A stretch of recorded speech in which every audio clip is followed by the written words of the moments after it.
Hello guys, welcome back to the channel. It's Unit 1, Part D. Infection. Infection is nothing but when you get exposed to bacteria or viruses, those viruses and bacteria enters your body in any form, like when you have a cut, when your body tissues are exposed, with mingling with the blood they may enter your body, or mingling with water they may enter your body, or mingling with any kind of food materials, this bacteria or virus can enter your body, generally shaking your hands like that. In any form, if the bacteria or the virus enter your body, they go inside your body and they start to multiply among themselves. This multiplication increasing in the number of bacteria, those creating a disturbance in the normal function and creating a disturbance in the form of pain, irritation, any kind of disturbance is indicated as infection. Now, the infection is nothing but it is the interaction between the susceptible host, this is T, between the host and the infectious agent. Those are like bacteria, virus, fungus, and parasites. So, host is nothing but the human being or any kind of living organism. When the living organism get exposed to the bacteria through any cut or any kind of droplets, food way, any kind of way, if the living organisms is exposed to the bacteria, they enter your body and start to multiply in your body and cause disturbance. This is infection. Chain of infection. First, starting with mode of transmission, in which way the bacteria gets transferred from one person to another person. The first, starting with, just imagine a person is the person is already carrying the bacteria or infection, or the animal, anything. If you are getting contact with those persons through direct handshakes, or if you are sharing your toys, or even sharing the foods, like eating in the same spoon or drinking the same water bottle, and playing in sand, yeah, through droplets like sneezing, coughing, in this manner the bacteria gets transferred or the virus gets transferred from one person to other person. Next, in what are the routes this bacteria can actually get into your body, that is the port of entry.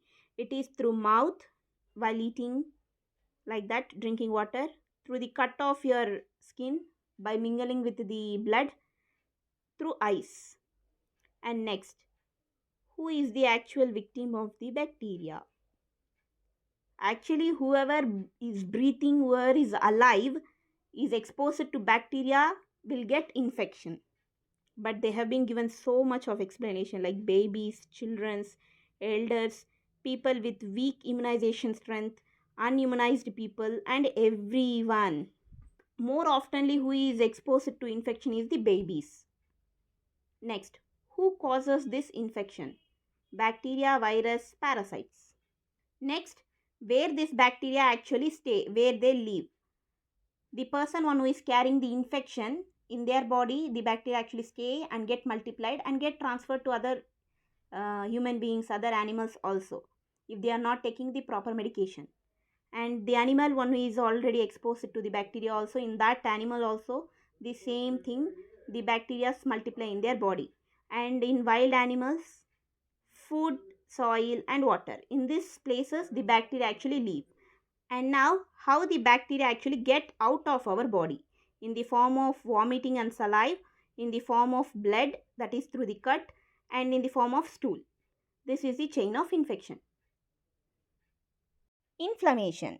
Inflammation is a process which occurs when your body tissue is actually in an injured condition, or any kind of wound cut has been occurred, or any kind of infection is present in your body. In the form of healing manner, this inflammation occurs. And this is not bad for your body, actually it's very good to your body. It is also known as a defense mechanism. It works in various ways. For example, if there is an inflammation, internally inside the inflammation tries to fight against the bacteria. It will try to heal, it will try to repair the wound, and it will try to reconstruct the tissue as it was normally. While externally, this inflammation is stopping the entry of excessive bacteria and other bacteria, and it is trying to stop the inflammation from further expansion. This is how inflammation is very good to our body. While there is two types of inflammation seen, one is acute and chronic. Let's see what are the difference between them. While acute, the duration of acute inflammation is from few minutes to few days, while chronic duration will starts with months together. While in acute inflammation, to fight against the bacteria, neutrophil is the thing which is going to fight against the bacteria in the acute inflammation. While in chronic inflammation, neutrophil is not enough to fight against the bacteria. In chronic inflammation, we need neutrophil as well as monocyte. Monocyte is going to fight against the bacteria. In acute, neutrophil. In chronic, monocyte. These are the common difference between acute and chronic, and there are many more difference between them. Causes of inflammation. It can be because of infection that is caused by bacteria, virus and parasites, or any kind of physical injury can cause inflammation. This physical injury can be due to any kind of accidents or any kind of compression force applied into a particular place that has been caused the injury in the tissue leads to inflammation to heal that part.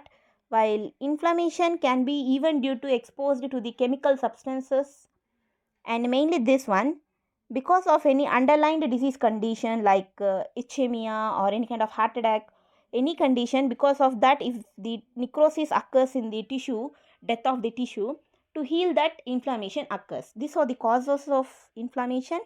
In the inflamed area, the vital signs like this cardiac signs are seen.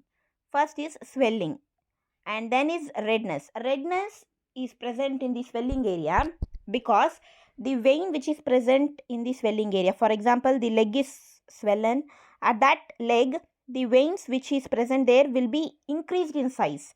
Because of increase in size, the blood flow also will be increased. Because of that, the redness is seen. While do remember, general flow is the blood has to flow like this and has to pump up back. But in the swelling condition, because of excessive load, the blood flow will be more. Because of that sudden excessive load, our body, this leg will not be able to pump the blood back. So there is a impairment in the function. Because of that, there is a loss of function, and even numbness is also seen. There is a loss of function, and this leads to pain. Excessive pain is seen. From moderate to excessive pain is seen based on the degree of the inflammation. And then the heat. The temperature around the inflamed area will be more than the rest of your body. These are the cardiac signs. Pathological changes. The notes of these terms will be provided after the explanation. So do listen to the explanation now and do note down this graph. It will be very useful. See, vasodilation is nothing but increase in the vascular system, and this is nothing but gathering of the leukocyte cells, and this is nothing but gathering of the neutrophil cells. Now I'll explain them in detail. You will get to know easily. For a pathophysiological changes of inflammation, for the better understanding, let's take an example. There is one boy known as Surya, and his leg is swollen. You can take either right or left leg. His leg is swollen. Okay. For him, what is going to happen? Due to some etiological factors, the leg is swollen. We are not aware of the causes, but some kind of external causes, maybe due to an infection, due to any injury, or due to any overuse of medications or exposure to harmful chemicals, anything. Because of some reason, he got inflammation. Now his body will be reacting in two ways. One is vascular event, other is cellular event. In these two ways, his body will be reacting. Vascular event is nothing but the things that is related to vascular system, that is veins, arteries and capillaries. Those are vascular systems. And cellular event are the things that is connected to the cells like RBCs, WBCs, that is nothing but the leukocyte, neutrophil, monocytes, like that. The cells thing. So first let's see how his body is reacting in the form of vascular event. How his atrial and veins are reacting to this inflammation. When the inflammation started to occur, first thing what happens is vasodilation, that is increase in the vascular system. Normally the vein will be this size. Because of this inflammation, the vein size will be increased. and because of this increased size, the blood flow will also be increased. For a pathophysiological changes of inflammation, let's for the better understanding, let's take an example. There is one boy known as Surya, and his leg is swollen. You can take either right or left leg. His leg is swollen. Okay, for him, what is going to happen? Due to some etiological factors, the leg is swollen. We are not aware of the causes, but some kind of external causes, maybe due to an infection, due to any injury, or due to any overuse of medications or exposure to harmful chemicals, anything. Because of some reason, he got inflammation. Now his body will be reacting in two ways. One is vascular event, other is cellular event. In these two ways, his body will be reacting. Vascular event is nothing but the things that is related to vascular system, that is veins, arteries and capillaries. Those are vascular systems. And cellular event are the things that is connected to the cells like RBCs, WBCs, that is nothing but the leukocyte, neutrophil, monocytes, like that, the cells thing. So first let's see how his body is reacting in the form of vascular event, how his atrial and veins are reacting to this inflammation. When the inflammation started to occur, first thing what happens is vasodilation, that is increase in the vascular system. Normally the vein will be this size. Because of this inflammation, the vein size will be increased. Now suddenly there is a increase in blood flow. Because of that sudden act, the appearance of that leg, of that injury spot, of that inflamed leg will become more red in color, and the temperature of that leg will be increased. So this is vasodilation. Vasodilation is nothing but increase in the blood vessel. Because of that increase in the blood vessel, the blood flow will be more. Because of that sudden activity, the appearance of that leg will become more red in color, and the temperature will also be increased. Now our body gets to know there is some kind of problem in particular part, so automatically the leukocyte will start to be getting gathered in the injured spot, that is the leg of the Surya's.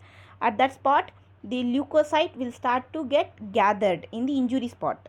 This gathering of the leukocyte is known as leukocytic margination. And next, this leukocyte will start to gather the neutrophil to fight against the bacteria or to cure the injury. This leukocyte, which is gathered in the tissue in the injury site, will start to gather the other cell, which is known as neutrophil, and that action is known as extravasation. On continuing, extravasation, that is nothing but the gathering of the neutrophil to the injury spot, that is extravasation, and it is gathered here with the help of a chemical signal that is known as chemotaxis. When there is an injury, when there is an inflammation, from that site a chemical signal will be passed throughout our body, and that chemical signal is known as chemotaxis. With this help of this signal, the leukocyte and the neutrophil come and gathered in this place. Now they are gathered here, and after this they start to rotate, and they will try to pass the layer and get into the tissue. This step, they rotate and they get transmigrated and they go into the tissues. This step is known as rolling and adhesion. Transfer of this neutrophil from the vascular system to tissue, this action is known as dipedesis. Now they start to behave as a phagocytosis or phagotic cells, that is the cell which is going to kill and fight against the bacteria. Now in this step we will get to know whether the inflammation is acute or chronic. Until now the action will be same in both acute and chronic, while from here it will be different. If you see, I have been written two terms here, microphage and macrophage. Microphage indicates acute inflammation, macrophage indicates chronic inflammation. So if for example this inflammation is acute, then Macrophage, which is known as neutrophil. Already neutrophil is gathered here. This neutrophil will fight against the bacteria, will fight against the infection, and the cure will be found. That process is known as macrophage. While if the inflammation is in chronic condition, the neutrophil which is gathered here is not enough to fight against the infection or the bacteria. Now this neutrophil will send a chemical message throughout our body, and now the macrophage, that is monocyte, will start to gather in the injury spot, and now this monophyte will fight against the bacteria, and this inflammation will be reduced. This is chronic inflammation system. Okay, in chronic, macrophage, that is monocyte, will fight against the bacteria. In acute inflammation, the macrophage, that is neutrophil, will fight against the bacteria. So before fighting this, our body should be able to recognize the microorganism. If you see around the microorganisms, around this microorganisms, there will be an enzyme known as opsonin, IN. This opsonin will be around the microbes. This will be identified by our body. Based on that pattern, our body will be getting prepared, and our body, in the sense those neutrophil and monocyte, they will get prepared and they will fight against the bacteria. Now fighting against the bacteria will also be involved few types of mechanisms. Knowing the name is enough. The mechanisms are oxygen dependent bacterial mechanism, oxygen independent bacterial mechanism, or nitro oxide mechanism. Any one type of mechanism will be performed by our body, and they will fight against the bacteria and they will be killed. After killing the bacteria, they will get degraded and will be sent out. This degrading action will be performed by our body with the help of these two enzymes. They are very important. They are hydrolysis and lysosomal. This is the pathological changes. Pathological changes of inflammation in a very brief manner, in a very short manner. After getting inflammation, our body reacts in two ways: vascular event and cellular event. Vascular event is nothing but the events that is related to vascular system, like veins, arteries, and capillaries. The first event that happens is after inflammation is vasodilation. In the injury spot, in the inflamed spot, the vessels, the arteries, the veins that becomes expanded, they will be increased in size. When there is an increase in size, then automatically the blood flow will be also increased. When there is increase in blood flow, the appearance of that injury inflamed place will be reddish in color, like the tomato will be reddish in color, and the temperature around that area will be increased. This is vasodilation. When there is sudden change in our body, then automatically our body gets to know there is some kind of problem. So at that spot, the leukocytes starts to gather there. That is known as leukocytic margination. And these leukocytes start to take help of neutrophil. That is, this leukocyte will start to gather neutrophil in the injury spot. This action is known as extravasation. This extravasation is done with the help of chemotaxis. That is nothing but from the injury spot, there will be one chemical pulse will be released throughout our body. This chemical pulse will start to gather the neutrophil. This chemical pulse will show the path for the neutrophil. With the help of chemotax, the extravasation action takes place. Now, the neutrophil is in the injury spot. This neutrophil will start to rotate, roll, and it get entered into the tissues. That is rolling and adhesion. And after getting inside the tissues, they start their work, the main work, that is phagocytosis. At this spot, they start to fight against the bacteria. If the infection or the inflammation is in the acute, then macrophage is performed. If it is in a chronic inflammation, then macrophage is performed. Before fighting against that, our body first will start to recognize what kind of bacteria is it and how we need to fight against them. After recognizing, they will kill and degrade them and throw them out of our body. Then our body becomes normal. This is the notes for the pathological changes of inflammation. I hope you understood. If there is any doubt, do comment me. I will reply to you. And next I'll be providing the possible questions from this chapter. Do practice it. Meet you in the next video. Until then, stay tuned. Bye.